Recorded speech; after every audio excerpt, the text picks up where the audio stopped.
So it's been a minute, and I've not done a sit down and talk video in a minute. This is off the cuff. I don't really know what I'm gonna talk about, but you know what? I've just been kind of doing shit just for the hell of it. That's kind of been like my theme recently. I don't know what the outcome of this is gonna be. I don't know if I'm gonna see it all the way through, but you know what? Fuck it. Why not? Fuck it, why not? That has been the motto. I tried going to college for a minute, went through the entire first week, and I dropped out before I got stuck with student loans and student loan debt. And I realized that the only reason that I did it to begin with was out of like almost feeling like I was being backed in a corner, even though like we are autonomous beings, we always have a choice. I on like okay, pause. Let me figure out how to articulate this. In a desire to keep the peace, I decided to people please and uh, actually listen to what felt like an ultimatum. But hashtag it wasn't that deep at all. But, anyways, I decided like forever ago, I was like, maybe I'll go to college. Maybe I'll go do that. Because I felt obligated to do something with my life. And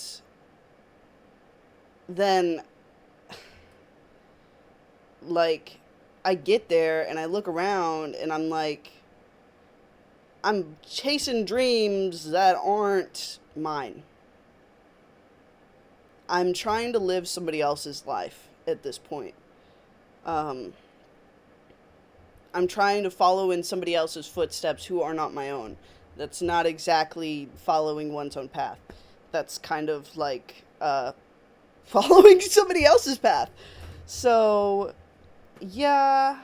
And I realized, I was like, I don't want to do this. I just don't want to do this. And so I didn't do it. And instead, I'm doing something that I know is exactly where I need to be simply because it triggers the living fuck out of me. I get so mad. I get so frustrated. I start projecting and I get mad at mannerisms and traits that I see in other people, but that is because those traits are parts of myself that I have rejected or like cast out. So, traits that I notice in other people that make me mad are just parts of myself that I don't like. And so I go into situations that I know I'll probably be triggered in, and I am putting myself around somebody and people where there is a lot of love there. And the fact that my nervous system feels relatively safe, relatively.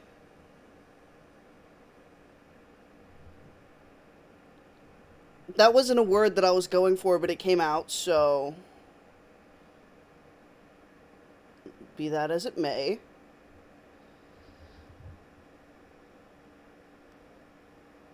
Yeah, relatively safe, as I said, and I know that everything outside of me is a reflection of me as well. And so the things that I notice in other people are also traits within myself, whether or not I choose to recognize them. And the whole thing about the shadow is that it doesn't want to be seen. So getting triggered and dealing with all this anger and, you know, I'm really not very good with emotions. So trying to figure out how I describe just this irritation that I feel in these situations, it is not a reflection of them and their character. It is a reflection of myself and my character and how I view them is okay. I'm just reiterating the same thing over and over again. I don't think I can articulate that in any other way other than everything outside of me is a reflection of myself. So it's like the saying, the beauty you see in others is the beauty within yourself. It can be the same thing with other emotions, especially ones of distaste and disgust, anger, irritation, annoyance, all of those. Like,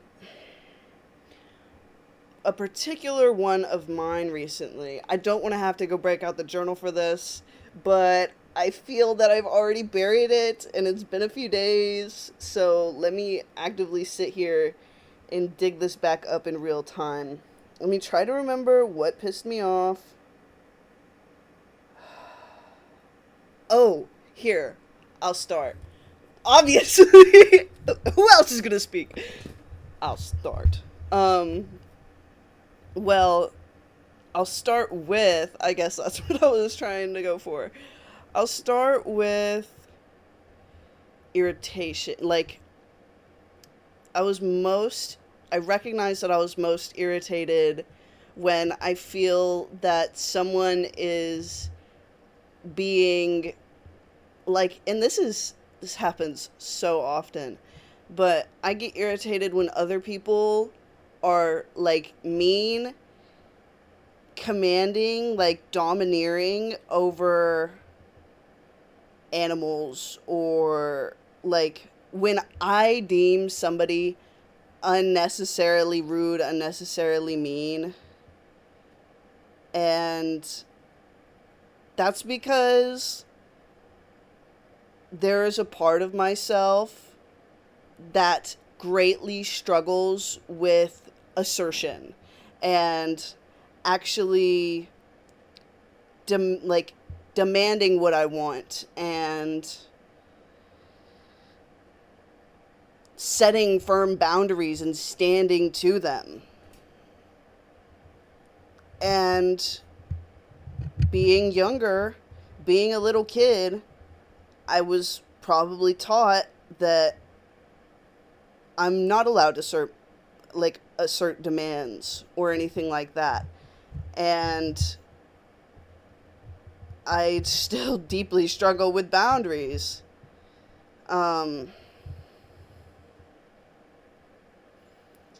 And thinking, I've gone blank, which happens. This happens every time I'm trying to do shadow work because it doesn't want to be seen. It doesn't want to be seen, understood. It wants to, well, it's not that that aspect of ourself doesn't want to be seen and understood. That's exactly what it wants. It wants to be seen, understood, loved, and accepted. But our psyche, our conscious mind, does not want to see it or accept it or figure out how to reintegrate it. It is cast that out on means of survival. Our conscious mind exists from a state of survival. That's why the shadow is in the subconscious mind, functions subconsciously. It is still working to try to protect us, but it is trying to protect us from things and concepts that both the general mind as a whole learned back in our childhood, and some of it is even like generational traumas, because our bodies and our cells carry energy, trauma, and memories. So,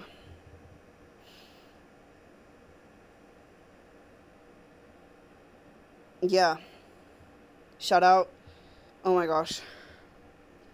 It's been so long, but the generational trauma loophole is crazy. It's so bad. It's so bad. Got me thinking. But so, yeah. Me seeing somebody being mean, potentially I was called mean for being assertive or what I currently deem overly aggressive. Um, I actually really want to go get my notebook so I can like read what I'm talking about. I want to read what I wrote down cuz brother, I cried. I cried. I was doing this journaling and looking at all these parts of myself that I've discarded and thrown out and said are not good enough and are bad that I do not need to have in my conscious and existing like persona. I cried because dude, it's oh my god. I can't even begin to like tangibly describe how it's so crazy because like doing the shadow work and being able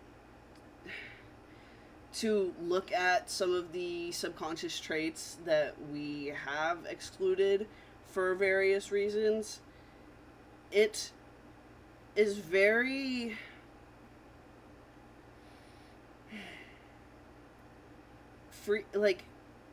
freeing would potentially be one of the only ways that I can describe it. But I don't even know, like, I don't think cathartic is the right word. It might be the right word. Yeah, it's a sense of release. So, I literally, like, cried. Not because I was, like, super sad or anything like that, but it was just, like, some of these realizations hit way too close for comfort. It's uncomfortable. Shadow work is generally uncomfortable. And especially when you're hitting brick walls, it's because your conscious mind does not want to go there because it's uncomfortable. That's the thing. Our mind is built for comfort.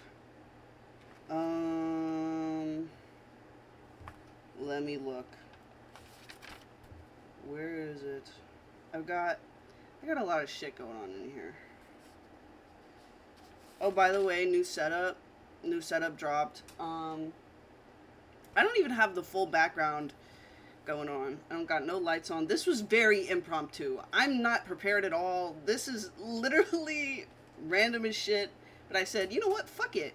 I've been trying to start streaming, but my computer's really old and I got a lot of shit that I need to get sorted out on the computer. And even then, I don't think the hardware's good enough in it, so I don't think streaming's gonna happen. So I'm trying to just do YouTube videos. And I barely got one of the games that I want to play to work. It's a lot. It's a lot. But hey, I got a mic. I got a webcam. The mic just peaked. I'm sorry about that. And I was gonna say I got 2 left feet. Maybe. I'm not the best dancer, but anyway. Where is it?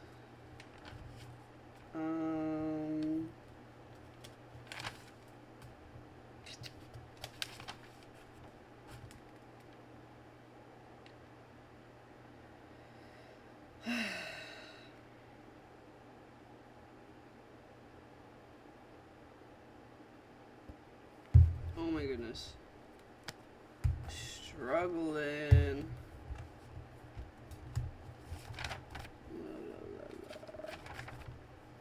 Oh. Oh, I know what that is. La la la la la. Oh my gosh, yeah, and this one's really important. So, somebody was mentioned, and immediately my mind went to like targeted finger pointing. It was this person was mentioned, and I thought I was like, I thought the person that mentioned this other third party person, I thought they were comparing them to me, and that was pointing out a like sense of lag that I have deep within myself, because uh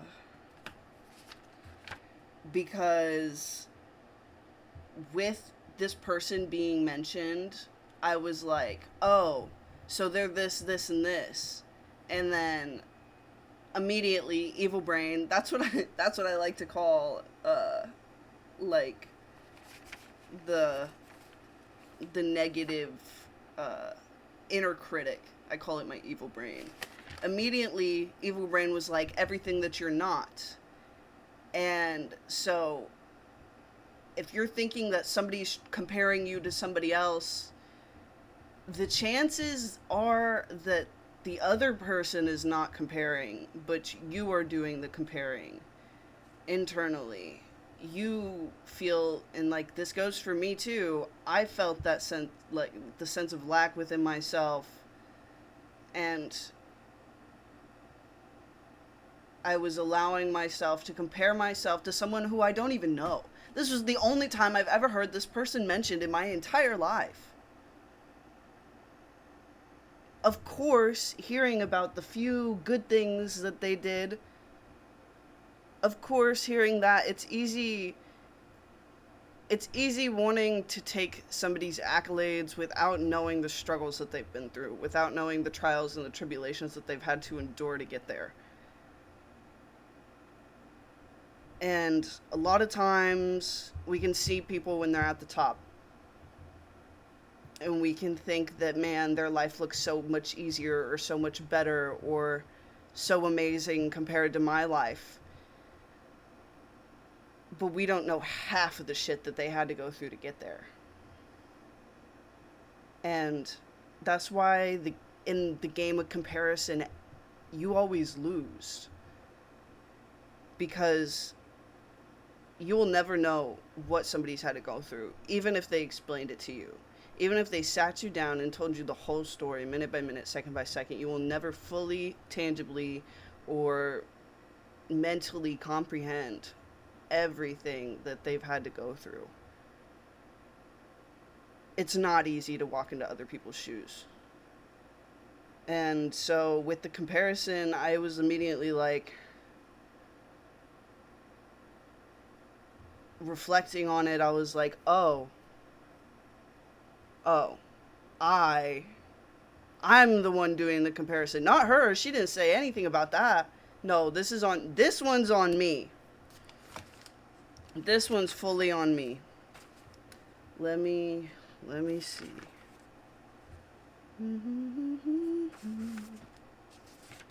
Cuz I would love to talk about this.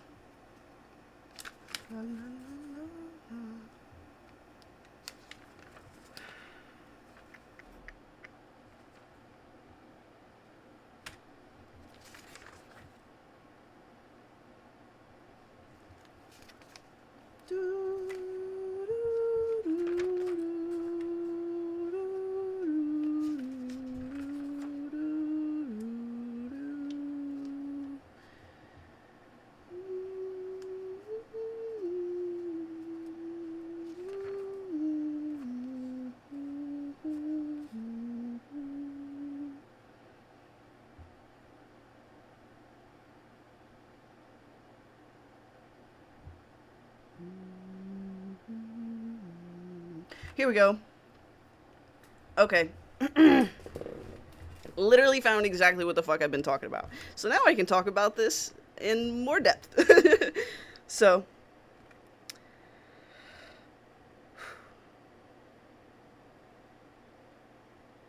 I was angered.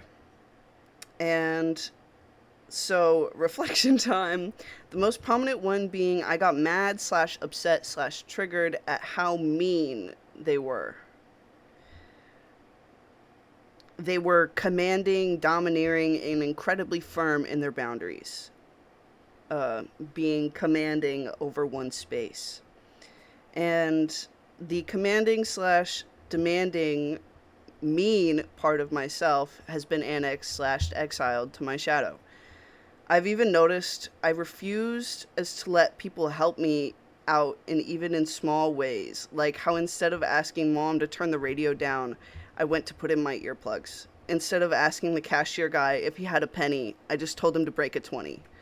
That's definitely moving from my rejection, my fear of rejection and people pleasing wounds. People pleasing and rejection with mom being self abandonment and not even giving her the chance to say no, just rejecting myself. Same thing with the cashier. Instead of a simple question, could you spot me a penny?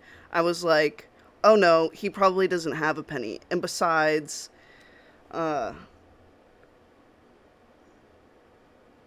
rounding up would be silly since it's not exact anyway. So I even noticed it when I was going to the bathroom. When did my inner critic get so loud again? It happened over a period of time, slowly. So, inventory, loud inner critic, still self-abandoning to people please, hyper-independent from a space of shame. Why? One thing I noticed is that somebody not doing something independently made me mad. I've exiled the clingy, codependent part of myself, which was honestly probably just the average human desire for companionship. Relationships aren't always sunshine and rainbows. In fact, sometimes the people I love the most are those who piss me off the most. It's not personal, it's so I can learn. In order to be more compassionate with others, I have to be more compassionate with those parts of myself. I am very grateful to those people. To be frank, I don't know how to assert myself. Well, I know how. It just doesn't feel safe in my body. And then I'm sorry. Sorry if that peaked the mic. I immediately, since I got uncomfortable, I literally was subconsciously getting uncomfortable, so I had to change the fucking subject. I start talking about fountain pens. Because I walked into the Dollar General the other day, and I was like, I write so much, and so I like writing with pens more than pencils, so I don't have to press that hard. And I was like, man, I just want a good, reusable, sustainable fountain pen. But those are pretty pricey, and the ink also costs money. And, excuse me, I am not getting one of those right now. But I walked on back to the pens. They have $2.50 fountain pens at the Dollar General. The zebra pens are pretty good. Don't ask me about the ethics of that company. They make fountain pens for $2.50. I don't think it's the greatest. But it's a place to start. And I'm balling on a budget. So I got the freaking fountain pen because that's exactly what the fuck I wanted. I wanted a fountain pen, so I got the fountain pen. And so I start talking about how they not only have one color, but multiple. They have like the entire rainbow of fountain pens. And you can bet your ass, as soon as I get the funds, I'm going to be buying each and every single one of them. Or at least I am already planning which color I'm going to get next. I got purple first because one, that was the only one I saw, and two, purple's my favorite color. I have a favorite color of every I have a favorite shade of every color in the rainbow, but purple is one of the ones that takes the cake. Anyways, so I start talking about how they have pink and blue fountain pens at the Dollar General, and then I immediately noticed how I changed the subject, and so I said, keep digging. Although it made me mad,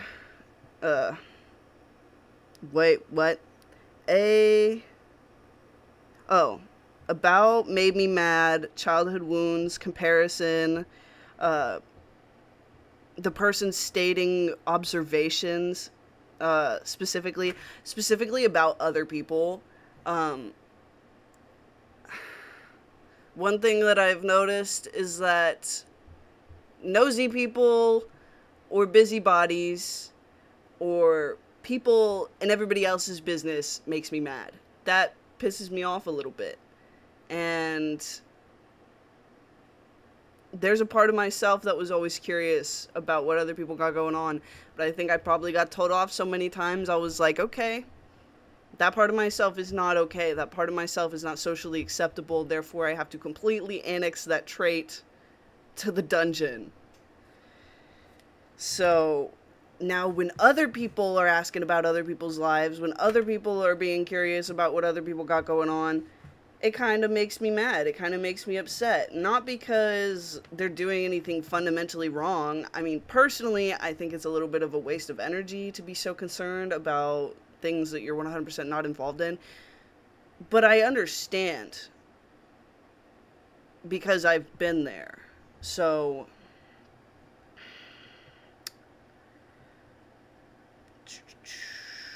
yeah, the person that was mentioned was, this was all I got. They were described as smiley and always willing to help. I was immediately agitated by that. First thing that came to mind was a childhood memory. That should have been my first sign. Um, Always being told to smile as a kid, especially specifically when I was going into school, like before I went into like first or second or third grade, getting out of the car, being told to smile. I just didn't want to. I didn't want to smile. Stop telling me what to do. I don't want to smile. And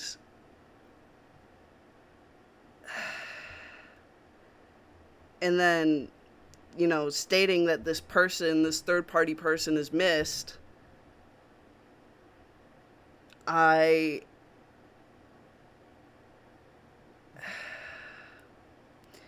I said that this person was a poster boy for happiness and selflessness. But I'm the only person doing the comparing. I'm not mad at whoever this third party person is. I'm more or less mad at myself because my brain won't stop saying everything that I'm not. But they were human. Not perfect. This is cognitively my first time ever hearing of this person. Um, their two core attribute, like positive most core attributes, is not the entire full picture of who they were. It's like how post-mortem a lot of people, unless they were just like a shit human being, then most people are always missed and remembered for their good qualities. Obviously, those are the things that tend to outlive a person. And it's not that everything else that they've been through and everything else that they've done has been forgotten, but it's a lot of the time those weren't what made the impact, or the biggest impact, to say the least. It's, we always want to remember people in their best.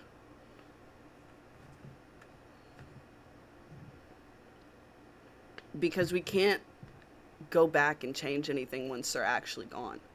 While they're still here, there's, I don't know, there's a sense of, I want, the word that wants to come out of my mouth, I do not think is right. I want to say like disillusionment, but that's not at all what I'm going for.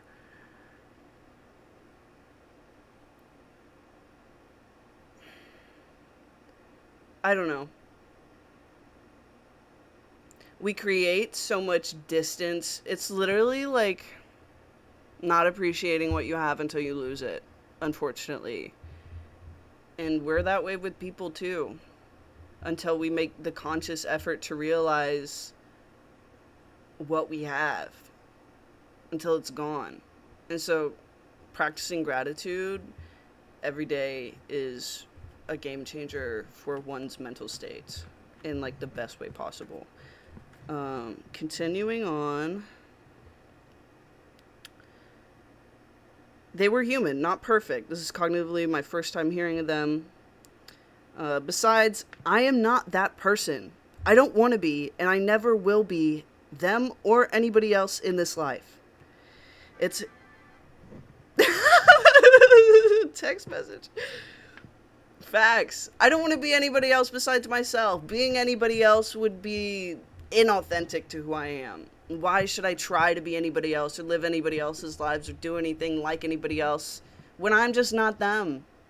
And I don't ever want to be anybody else, because that's going to be really hard and I'm going to be really miserable, because I've done it and I feel it every single time I catch myself falling into the habits of, I am inspired by this person, I want to be like them, I want to do like them, I feel that I want to be them, and then I try to be them and it doesn't work because I'm not them. We can't be anybody besides ourselves. I feel like looking at the camera might make me look a little funny. I don't know. This is a first. Okay. I had to make sure my mic was on, even though I can very clearly see that. I just thought it was off for a minute. Anyway.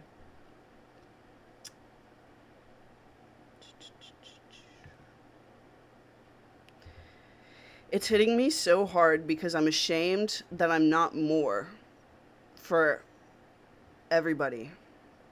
I'm not more for other people. I want to do more for myself and for others. I want to do more from deep-rooted self-love, not from shame or guilt or obligation. I want to do it because I love myself so much that I am overflowing with love and have nowhere else for it to go but to other people. I don't want to do it from a sense of, I need to be better. Bullying yourself into change will not create lasting change, nor is it actually beneficial for you. Okay. That's so funny. That's exactly why I put on that ringtone too. The one person that texts me the most, it's gonna be the funniest, silliest little ringtone you've ever heard. So, yeah.